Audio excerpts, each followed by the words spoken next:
अस्सलाम वालेकुम, मेरा नाम मोहम्मद वक़ार रफ़ीक जो मेरा ताल्लुक़ कनेक्ट रियल एस्टेट से। DHT कराची का साल 2025 का कैसा रहा और प्रॉपर्टी के लिहाज से ये साल कैसा रहा, आज 31 दिसंबर है, उसको देखते हुए अगर मैं कहूँ तो प्रॉपर्टी के लिहाज से तो ये साल बहुत अच्छा रहा, लेकिन अनफॉर्चुनेटली ये साल वेरिया डाउन और DHT कराची के लिए तो अच्छा नहीं था।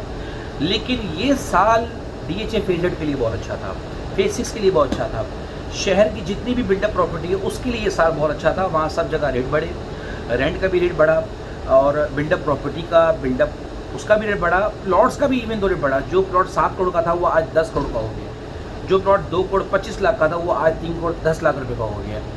फ्लैट्स के रेट बढ़ गए, जो आराम से आपको 1 करोड़ 10 1 करोड़ 20 लाख में आपको आराम से फ्लैट मिल जाया करता था फेज़ 2 में, आज वो 1.5 करोड़ रुपये का है। यानी कि अच्छा खासा गेन हमने को देखने को मिला सिर्फ 1 साल के अंदर, जो कि 2024-23 में हमें विटनेस करने को नहीं मिला था। रेट जो थे वो स्टैग्नेंट थे।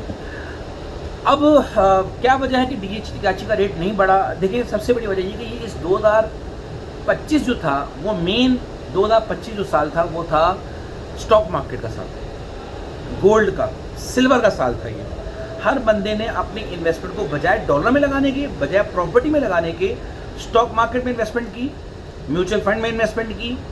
बैंक से लोग निकले, लोगों ने गोल्ड और सिल्वर में इन्वेस्टमेंट की और वहाँ से लोगों ने बेइंतहा रिटर्न कमाया, इसमें तो कोई शक ही नहीं है। अब ऐसे में प्रॉपर्टी कैसे चलती? हाँ, प्रॉपर्टी चली, वो उसने इन्फ्लेशन एडजस्ट किया, लेकिन किसने किया? फेज़ 8 की प्रॉपर्टी ने, बिल्डअप प्रॉपर्टी ने, शहर की प्रॉपर्टी ने। अनफॉर्चुनेटली इन्वेस्टमेंट वाली जो जगह थी DHT और बेड ऑफ कराची, उसमें लोगों ने इन्वेस्टमेंट नहीं की, जो कि मुझे आगे होते हुए दिख रही है। अब आगे होते हुए क्यों दिख रही है? जब 2025 में नहीं हुई तो 2026 में क्यों दिख रही है भाई? इसलिए दिख रही है क्योंकि कनेक्टिविटी बहुत इंपॉर्टेंट है और इस बात का अंदाज़ा ओवरसीज़ को होगा और पंजाब में रहने वाले जितने लोग जिन्होंने रिंग रोड का मज़ा चखा हुआ है उसको पता होगा। कराची के लोगों ने क्योंकि वो विटनेस नहीं किया हुआ और अनफॉर्चुनेटली हमारी गवर्नमेंट ही पीपल्स पार्टी की है, तो उसमें प्रॉब्लम ये है कि लोगों का ट्रस्ट नहीं है इनके ऊपर कि ये बाकी 6 से 8 महीने में डिलीवर करेंगे और ऐसा कोई काम करेंगे कि आवाम के फ़ायदे में हो। तो इस मसले के तहत लोग एक तो जाते ही नहीं, हडराम है, लोग अपनी सीट से उठते ही नहीं हैं। जब उठते नहीं तो उनको ये अंदाज़ा नहीं है कि वाकई इस गवर्नमेंट ने काम वाकई कर लिया है और ये वाकई काम 6 से 8 महीने में मुकम्मल होने जा रहा है। और जब वो जाएगा तो फिर जाके लोगों को अंदाज़ा होगा कि जो कनेक्टिविटी इसका फ़ायदा होता कितना है। फिर जब वो बनेगा, बनने के बाद जब उससे लोग ट्रैवल करेंगे तो लोगों को अंदाज़ा होगा कि ये जो 30-35 लाख में आपको 125 का इसका प्लॉट मिल रहा है, ये इस प्राइस में पूरे मुल्क में कहीं कोई प्लॉट अवेलेबल नहीं है DHA के अंडर अम्ब्रेला में। DHA के अम्ब्रेला से मुराद एक अथॉरिटी के, एक प्राइवेट ऑर्गेनाइजेशन नहीं है, एक अथॉरिटी है जो उस जगह को ओन करती है। उस जगह को कामयाब बनाने के लिए वो सुफा यूनिवर्सिटी वहाँ लेकर आती है जहाँ आवाम नहीं है, वो वहाँ डॉ मेडिकल हॉस्पिटल लेकर आती है जबकि वहाँ आवाम नहीं है, वो वहाँ लोगों को आबाद करने के लिए सहूलियात देती है, प्लॉट देती है बिल्डर्स को किस्तों में, कमर्शियल प्लॉट देती है लोगों को किस्तों में, बिल्डर्स को एयरवेल लगूना को वहाँ अट्रैक्ट करती है, बड़े बड़े हाई-राइज बिल्डिंग बनाने वाले जिन्होंने मॉल्स बनाने उनको अट्रैक्ट कर रही है। वो सिर्फ काम अथॉरिटी कर सकती है, वो प्राइवेट बिल्डर नहीं कर सकता, जो कि वाकई ये अथॉरिटी इस काम को कर रही है। और एक नई एडमिनिस्ट्रेशन वहाँ आई है, मुझे उससे बहुत तवक्कुआत हैं और उनकी सारी तवक्कुआत, उनकी सारी प्लानिंग जितनी भी हैं वहाँ 2028 को लेके हैं, लिवेबिलिटी लाने के लिए, बिजली लाने के लिए, पानी लाने के लिए, गैस लाने के लिए।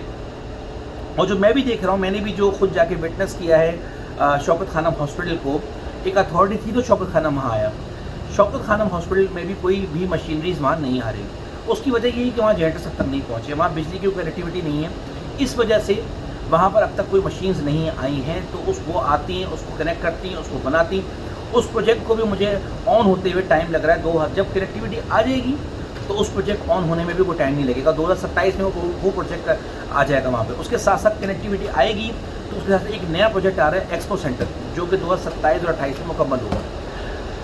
अब 2027 में जैसे ही कनेक्टिविटी आएगी, हमारी एक प्रोजेक्ट हम शहर से, शाह फैसल से, लांडी इंडस्ट्रियल एरिया से, करंगी इंडस्ट्रियल एरिया से, जब हम इन एरिया से होते हुए जब हमें एक रिहाइश की जगह मिलेगी DHT कराची में सस्ती, तो हमारे लिए आसान होगा कि हम DHT कराची से होते हुए इस पूरे शहर में जहाँ जहाँ हमारा काम है, जहाँ जहाँ हमारे यहाँ इंडस्ट्रीज़ लगी हुई हैं, वहाँ का कनेक्ट हम आराम से कर सकें। हम कराची पोर्ट से आराम से कनेक्ट कर सकें, हम पोर्ट कासिम से आराम से कनेक्ट कर सकें, हम लांडी इंडस्ट्रियल एरिया से कर सकें, हम करंगी में आ सकें, कॉजवे में आ सकें। ये सब उसी वक्त मुकम्मल है जब मलिर एक्सप्रेसवे का सेकंड फेज़ मुकम्मल होगा। और सेकंड फेज़ मुकम्मल होते हुए मुझे बहुत देर नहीं लग रही। उसकी सबसे अच्छी बात ये कि मुराद सईद ने कहा है कि पहले हम एक रोड खोल देंगे, यानी कि आने या जाने वाले एक रोड खोल देंगे। अगर ये हो जाता है वाकई मार्च अप्रैल तक, तो मैं कहता हूँ बेहतरीन है। और प्रॉपर्टी के लिहाज से जिन लोगों ने यहाँ प्रॉपर्टीज़ ली हुई हैं उनको बहुत बेनिफिट होगा। जो लोग होल्ड करके बैठे हुए हैं, अगर उनको कोई और अपॉर्चुनिटी नहीं मिलती तो उन्हें और मज़ीद होल्ड करना चाहिए, उन्हें नहीं बेचना चाहिए। और अगर आपके अंदर होल्ड नहीं है, आपको कोई बेहतर अपॉर्चुनिटी दिख रही है तो बेशक बेचें, हम हाजिर हैं। ख़रीद की भी देंगे, बेच की भी देंगे। हर वक्त मार्केट में बायर और सेलर मौजूद होता है। दिमाग में बिठा लीजिए कि हमेशा अच्छा प्लॉट परचेज़ करना है, अच्छी लोकेशन का प्लॉट परचेज़ करना है। अच्छी लोकेशन में कॉर्नर मेरा शामिल नहीं होता। अच्छी लोकेशन का मतलब है नाला ना है, गैस पाइपलाइन ना है। ऐसा प्लॉट को हमेशा परचेज़ करें, क्योंकि आगे चल के भी इसी तरह के प्लॉट की रिक्वायरमेंट होगी। जो एक नया सट्टा चलेगा 2026 में, हर साल एक सट्टा लाजमी चलता है। 2025 में भी चला, 2024 में भी चला, 2023 में भी सट्टा चला। अब जो 2026 का भी सट्टा चलेगा उसमें भी जो बेहतरीन लोकेशन वाले प्लॉट होंगे वो पहले चलेंगे। और वाकई अगर एंड यूज़र आ गया इस कनेक्टिविटी को अट्रैक्ट करते हुए, तो फिर वो प्लॉट लेगा कमर्शियल चौथा, पाँचवा, नाले से चौथा, पाँचवा, ऑन रोड जाएगा तो जाके परचेज़ करेगा, तो वो उसकी कीमत लगाएगा। अदरवाइज सट्टे वाला आइटम साफ सुथरा नगीना प्लॉट ही होता है। मज़ीद तफ़सीलात के लिए मुझसे रब्ते में रहिए। व्हाट्सअप का मैंने चैनल बनाया हुआ है और थ्रू ब्रॉडकास्ट के ज़रिए मैं मैसेज नहीं पहुंचा पा रहा आपको प्रॉपर्टी के रेट से रिलेटेड। अगर आप लोग उस चैनल के अंदर लिंकअप होना चाहते हैं तो मुझे व्हाट्सएप पे मैसेज कर दीजिएगा, मैं आपको लिंक भेज दूँगा। जज़ाकल्लाह खैर।